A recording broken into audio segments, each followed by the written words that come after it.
नमस्कार दोस्तों, केस है डिस्कशन के लिए हमारे पास Indira Sawhney versus Union of India 1992 one इसलिए कह रहा हूँ क्योंकि Indira Sawhney versus Union of India 2000 एक और अलग से इसी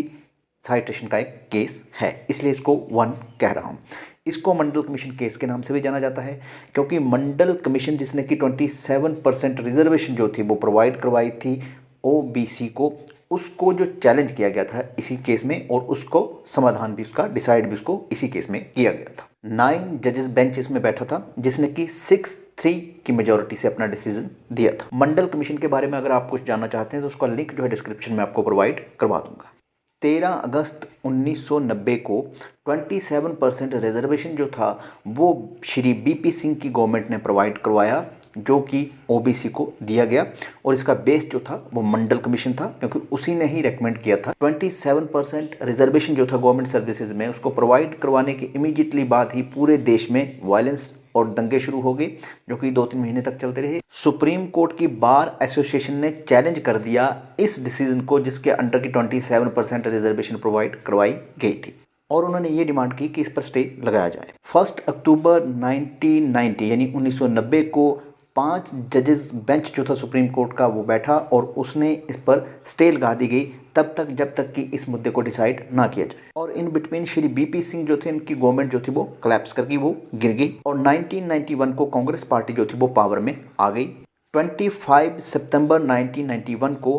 कांग्रेस पार्टी की गवर्नमेंट जो कि प्रधानमंत्री श्री पीवी नरसिम्हा द्वारा लीड की जा रही थी,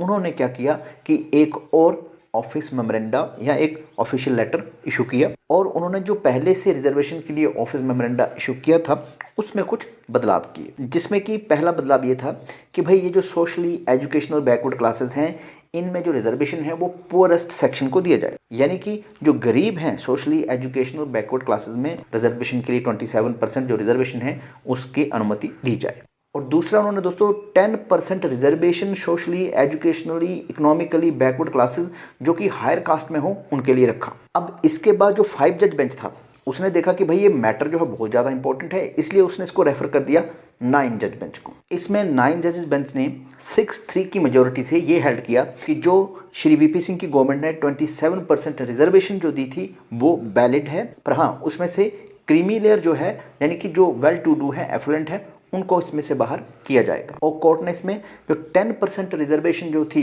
जो कि हायर कास्ट को दी गई थी जो कि सोशली एजुकेशनली या इकोनॉमिकली बैकवर्ड होते हैं उसको स्ट्रक डाउन कर दिया गया, क्योंकि जो कांग्रेस पार्टी की गवर्नमेंट थी वो किसी भी तरह से कोई ये क्राइटेरिया नहीं दे सकी कि भाई इकोनॉमिक बेस क्या है आपका, आपने कैसे ये डिटरमाइन कर लिया कि भाई जो इकोनॉमिक जो पिछड़े हुए हैं उनको रिजर्वेशन देनी चाहिए। उस पर कोई जो अपना एक स्टैट्स कह लीजिए या एक आंकड़े कह लीजिए वो गवर्नमेंट नहीं दे पाई, इसलिए इसको कोर्ट ने स्ट्रक डाउन कर दिया। इसमें दोस्तों कुछ की पॉइंट थे relating to reservation under article 16 clause 4, वो इस तरह से थे, जिसमें कि नंबर 1 है कि भाई आपने आर्टिकल 16 क्लॉज 4 के अंडर जो बैकवर्ड क्लासेस हैं जिनको आपने आइडेंटिफाई करना है वो कास्ट बेस पर भी हो सकती हैं, ये जरूरी नहीं है कि वो सिर्फ इकोनॉमिकली ही किया जा सकता हो। नंबर 2 कि आर्टिकल 16 क्लॉज 4 जो है वो एक्सेप्शन नहीं है आर्टिकल 16 क्लॉज 1 की। नंबर 3 है कि जो backward classes under article 16 clause 4 हैं वो सिमिलर नहीं हैं अंडर आर्टिकल 15 क्लॉज 4 के अंडर। नंबर 4 है कि जो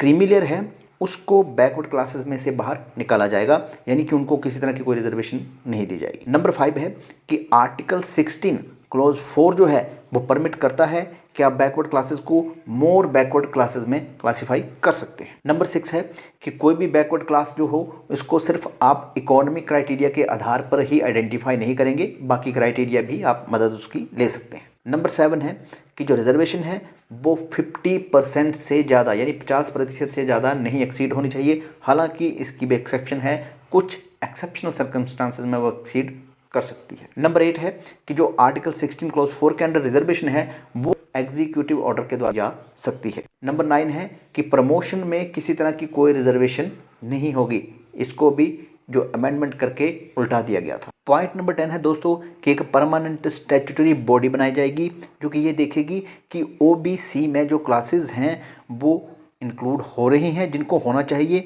या कहीं ऐसा तो नहीं है कुछ ऐसी इंक्लूड हो गई हैं जिनको नहीं होना चाहिए, तो इसको देखेगी वो परमानेंट कमेटी। नेक्स्ट है दोस्तों पॉइंट नंबर 11 कि जो मंडल कमीशन की रिपोर्ट थी उसको लेकर इस जजमेंट में किसी तरह का कोई ओपिनियन नहीं दिया गया था कि भाई ये सही है, गलत है या वट एवर। पॉइंट नंबर 12 है दोस्तों कि जो डिस्प्यूट होंगे regarding new criteria can be raised only in the supreme court, यानी कि जो नए क्राइटेरिया बनाए जाएंगे उनको लेकर कोई भी डिस्प्यूट होगा तो उसको सुप्रीम कोर्ट में ही उठाया जा सकता है। जैसे कि भाई क्रीमी लेयर के अंडर कौन आना चाहिए, जो इंक्लूड किए गए हैं सही हैं कि नहीं है, या इस तरह की कोई चीज़ें जो होंगी वो सिर्फ सुप्रीम कोर्ट में ही उठाई जा सकेंगी। तो ये है Indira Sawhney versus Union of India 1992। Thank you very much.